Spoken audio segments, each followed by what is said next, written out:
My name is Fatemah Ghashgaee. I live in London, where I've lived most of my life, but I'm originally Iranian. I'm married with a toddler, and I work full time. The best way I describe myself is, I guess, I'm full of energy. I'm very optimistic, and I do think in my heart I'm quite courageous as well. I like challenges, and I like to overcome them.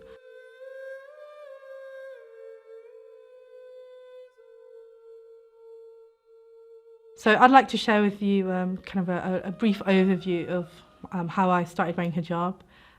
It's a really big decision, and I think one that's really materialized who I am and has become kind of the biggest part of my existence.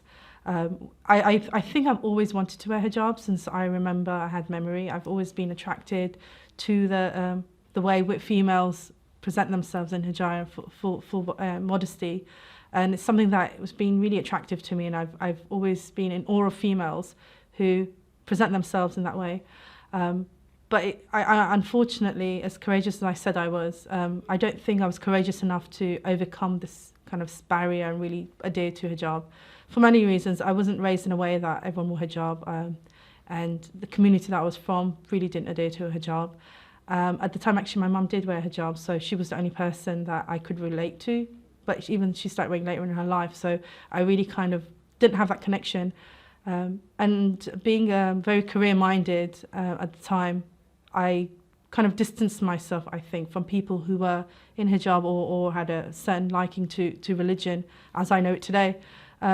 So it wasn't until my late 20s that it dawned upon me that this is the only way I want to be. It almost felt like I was living a lie.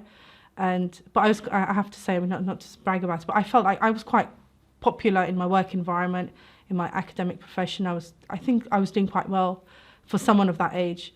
And I was meeting the goals that I wanted to, but I always felt very unhappy.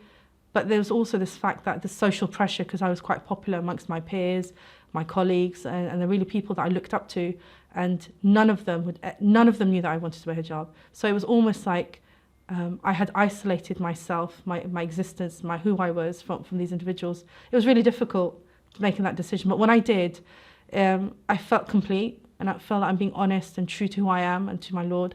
But the problem with that was, I think I don't really talk about this piece much, but I really felt that rejection initially.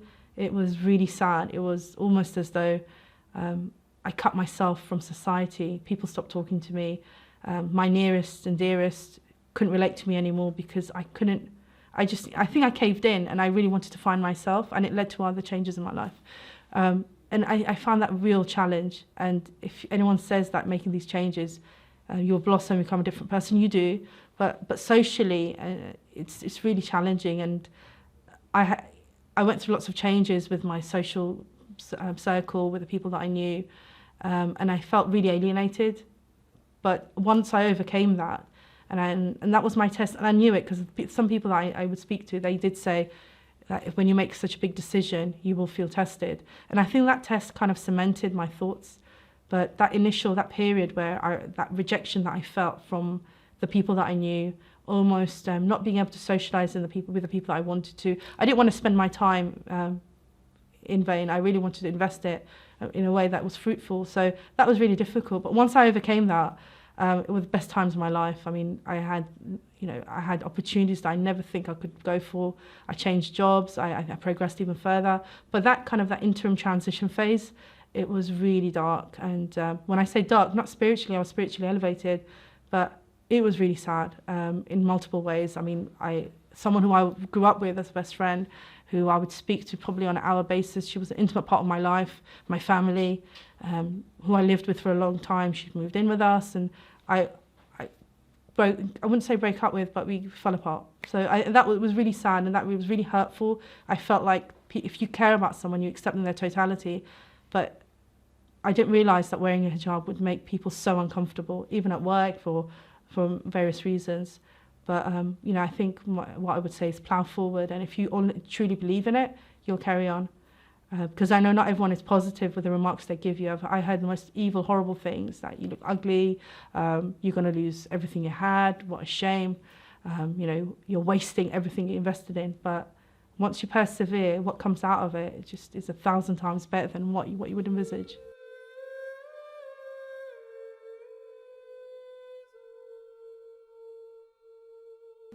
when I was growing up being at university through to my adult life, being around people who what I was aligned with physically, I didn't always wear hijab, and being kind of very aspirational in the academic, field and wanting to grow as a professional, meant that I rubbed shoulders with a lot of those kind of individuals who were like-minded with me on the physical basis. When I say physical, I mean all the materialistic, physical aspects. And it's, now that I look back, I find it really sad because, I wanted to be in the know with, how you became successful. I read all these kind of, if you go to one of these bookshops, all the self-guide books, and, being out there and knowing who to mix with, what to say, and really being high profile within my age category. That was really important to me. But what it also meant was I didn't really have much contact with the people who I felt spiritually aligned with, because they may have been intimidated by the way I looked, or intimidated by my social circle, intimidated because of my credentials. And I'm not saying that I'm a successful person in the world, absolutely not. But really just being positive and ambitious. A lot of people don't take that too lightly, and I have to say, especially the brothers. So that meant that when I was ready for marriage, I didn't really have the people or the individuals who I would consider marrying. And this was a real challenge, and it was uncomfortable for my parents, because if you look at all the other aspects outside of the spiritual realm, they met all the criteria, but something wasn't right. And I always knew that I can't possibly marry someone who is all about just being a city banker or being a doctor or being a professional. There has to be something a bit more soulful about them. And I always felt that gap. And now that I look back, I think absolutely, if I were to look for someone for my son, because I wear hijab, because we live in a certain way, we commemorate Muharram, I want them to be aligned with me. So it's not that you're rejecting people who don't wear hijab, but you really want to be compatible. So I don't hold those individuals to blame, but I do think that it was a challenge, because I really wanted to marry someone who was religious, but I know that there was such a distance between my social gathering and the people who were religious, that was rarely the case. And it was really unfortunate, but it meant that I couldn't find the people that I would consider settling down with, the person I would consider settling down with.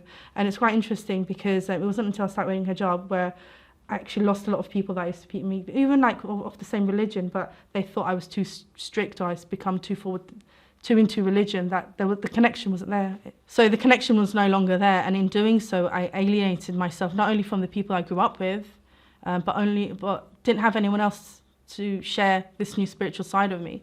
Even being at the mosque or wherever you go, it wasn't the same as someone who knows you and how you are. But just finding this gap in my spiritual alignment with a potential partner was such a big issue for me, really, really painful. And it wasn't until I went to Karbala with a show with Ahlulbayt TV, actually. It was 6 months, or during the first 5 or 6 months where I started wearing hijab. And it was quite a big decision for me. I went for Umrah straight away. I think within 2 months I went for Umrah. And then, alhamdulillah, I managed somehow, Allah's blessings, went to Karbala, which was a momentous occasion for me. It was amazing. And then during that period, there was someone who was interested and was approaching my family. But it was interesting, because when my parents were together and these people were kind of coming forward, it was in Iran, my parents' home, and they all had pictures of me without hijab, which I told them to all take away, because I was so passionate about this. And it was this is really important. It's kind of sweet, but I can't believe I'm saying this on screen. So my now husband didn't get, when they, how you show pictures or whatever, we hadn't seen each other. So the only picture that you could show my husband or his family, because they knew our family, we knew their family, was actually quite weird, because it was when I was in front of the Haram of Imam Hussein, Allah bless him, and I was in a kind of a full abaya, just not a picture you want to show of Suta, but that picture, even now, 4.5 years on, is the picture my husband always remembers. And he always says that's, forget, how you looked on your wedding and all the rest of it. It was really what he found the most attractive in me. And I was completely, fully covered, as you are in Iraq. And not looking, that's not a picture you'd show your potential suitor. But anyway, that was a kind of binding. I don't know, for whatever reason, he liked it. And out of that, I managed to attract the most, one of the most amazing people that I know. and I'm happily married, and alhamdulillah, we're very much aligned spiritually. And all I wanted when I got married was someone I can pray with, someone we can have ziyarah with, and really beyond the spiritual factors that a lot of people are kind of obsessed about. Absolutely, we need to live in the current time, and we need to live happily with the material that we need to raise our families. But I think it's also sad when that's all people are fixated with. And another conversation is I'm not promoting being lazy and not pursuing a good life, but at the same time having that balance of what really is important for you to get married, and what is important for you to find in your partner. And your partner will always be attracted to you in the worst scenario, when you're heavily pregnant, when you can't move, when you're not in your best form, when you're moody and don't want to talk to anyone. That's the time when your partner really is the person you turn to. So this was always back of my mind, and I think it's important when you're looking for a companion to have someone who is so spiritually aligned with you, who is your other half, and someone you can really turn to in times of need throughout life, because life is challenging enough. And I think that was I always thank the time that I went for ziyarah, and really being the binding point between myself and my husband.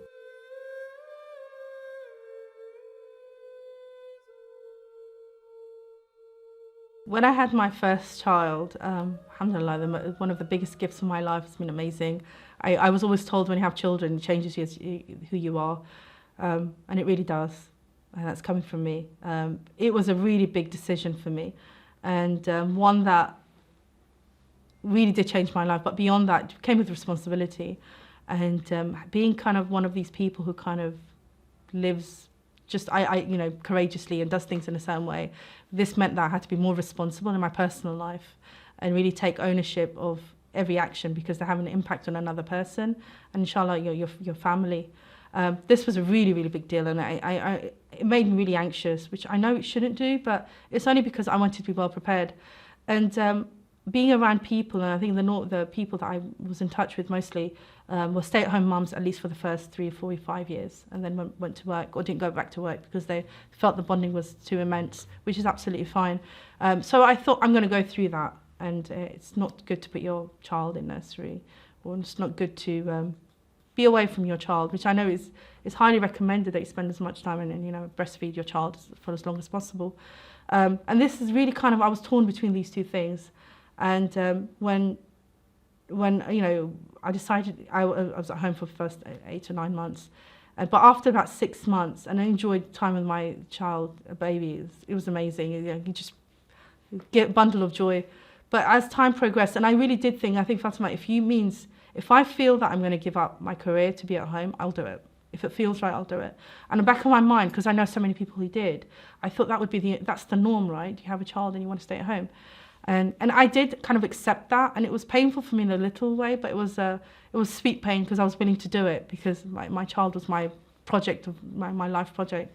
But as time progressed, and I think about 6, 7 months, when life has become more comfortable with my baby, I realised that I'm really missing something, and I felt so guilty about it. It was such a horrible feeling when it dawned upon me that I miss work. I really do miss work. Isn't that terrible? I have my son, who I absolutely adore, a new life, and my son really helped me bond with my family and improve my relationships with everyone that I knew. It was amazing. But I really missed my work. And I remember at one point my husband was like, because I tried to interfere with his work and do lots of cleaning at home and do all of that, and Matthew was like, Fatemah, are you sure you don't want to go back to work? And it was so obvious that this was a part of me that I was trying to suppress. And I know it's only 6 months, and I don't know if anyone's watching and thinks, maybe that's not possible, but I really did miss my work. And I started thinking about, well, is there a way that I can balance work and child? And is it okay to leave children at nursery? And I spoke to some professionals, people who are really learned in the area and really studied this and produced papers out of this. Actually, a good friend of mine who I knew, and she actually showed me some statistics and some data on children who do go to nursery.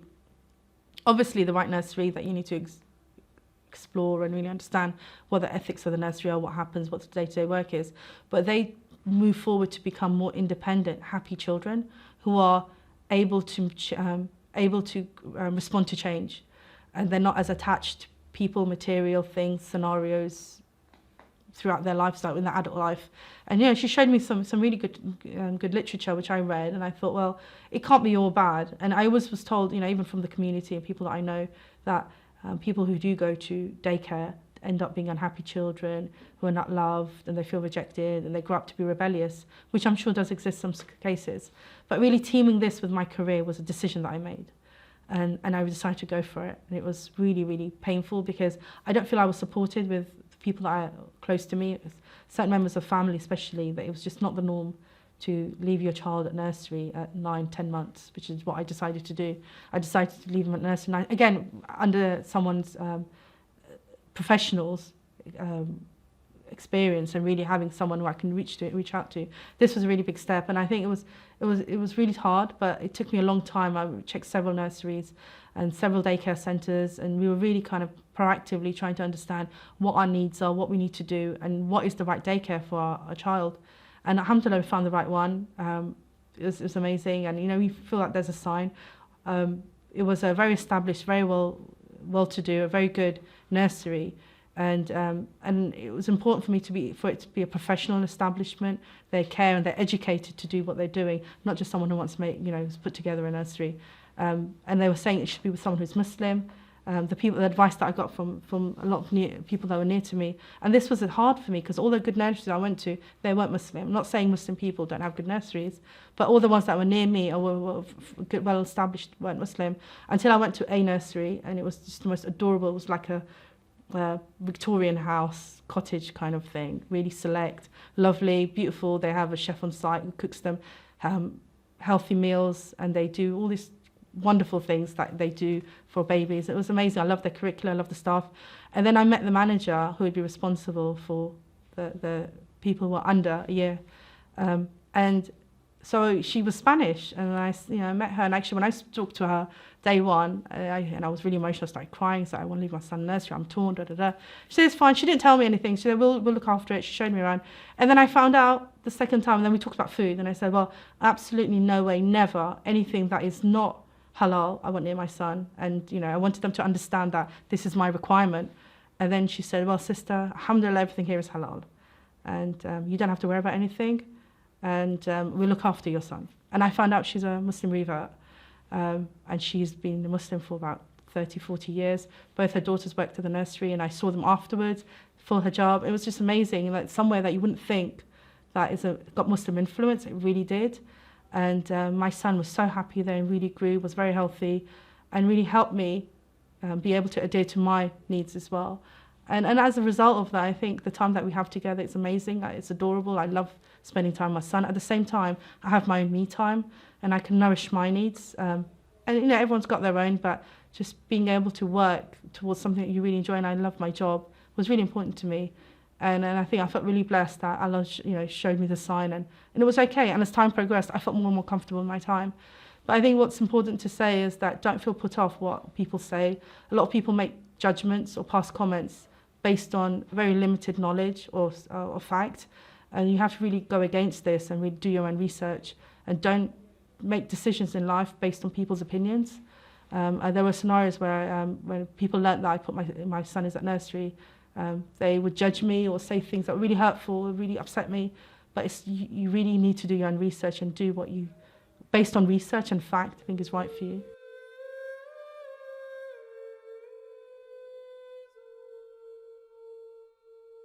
I think if I think about the most precious thing I have in life, or the one lesson I've learned in not that old in my life and in all the years that I've been on this planet, I have to say that the thing that I guard the most and I love the most and I adore and I treasure is my faith, and just that moral compass, the principles that I've learned from my faith, I've learned from the Ahlulbayt, may Allah bless them.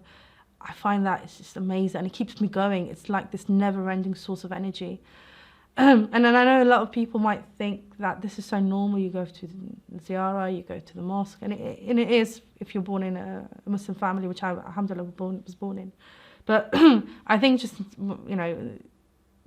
during my early adult life, I learned about Islam my own way. When I say my own way, based on my own speed, based on the people that I wanted to read about, based on the knowledge that was out there, not from listening to parents, which I think sometimes makes you lazy, because your source of knowledge is from your parents, which is amazing because it guides you in your life. But I think you need to take ownership of your own spiritual well-being. as a growing adult, as you do in any other nature. If you went to university, you're studying a course, you're doing medicine, whatever you do, you have to learn about that area, learn about the people you're, if your sources and references that you quote, you need to know who they are. Are they well established? Are they people you can trust? Can you trust their data? It's the same. I found that I could apply that scientific thinking to religion. I couldn't trust my mum and dad. Version of religion, which was pretty accurate to where I am now, and alhamdulillah, it was the way it was. But what I'm saying is I had to understand it and endorse it from my scientific thinking, and it took years, it took quite a long time, but when I found it, it was just such a turning point in my life, because I used to attain majalis, I used to do things because we had to, but I don't think it came from that true, honest, dearest part of my heart. Although I believed in it, and I think that's why I went back and I wanted to do more learning. But if it's given to you as a gift from someone else, when I say given to you, I mean that knowledge is a gift from someone else, you appreciate that person who gave it to you, which I do. But if you appreciate the content of what you're learning, and you appreciate for what it is, not because your parents gave you this, and you appreciate because of what it means to you from the dearest bottom of your heart, because of Allah subhanahu wa ta'ala, it just changed things for me. It wasn't, and anyone who had the same thinking, I would adore. It's almost like you build your own community around things that you love. And now that even today, I always think of myself more like a revert. I think that I really adore my religion, but in a different way. When I say different, I mean it as in every day it's beautiful for me. It really is, and I'm learning so much. As I go on, and it's so beautiful being able to bring that forward to my son. And I have so many plans of, when his first ziyarah, how we're going to do it, who we're going to go with, what we're going to do, and it's just like a new life. And it's also really taught me to be humble in all aspects of my life. You have no idea how long you're going to be here. Don't be too attached to material. Don't rub what you have in other people's faces. I think that's also been such a great learning experience where. As you know, at life, people out there, the norm is to showcase what you have, showcase your material, showcase your beauty, showcase your knowledge, and we do it for the sake of. I'm not sure why we do it. Everyone has their own reasons, but the norm is to showcase all the things that you have, all the gifts that Allah's given you. And then what I'm learning as time is going on, and beautiful hadith from Imam Ali, peace and blessings be upon him, is that you shouldn't rub these things in the people. You don't know what people don't have. And we need to be modest and really have a sense of humility in the way that we present ourselves. Because you don't know how other people are living their lives. And I say that more now today than ever.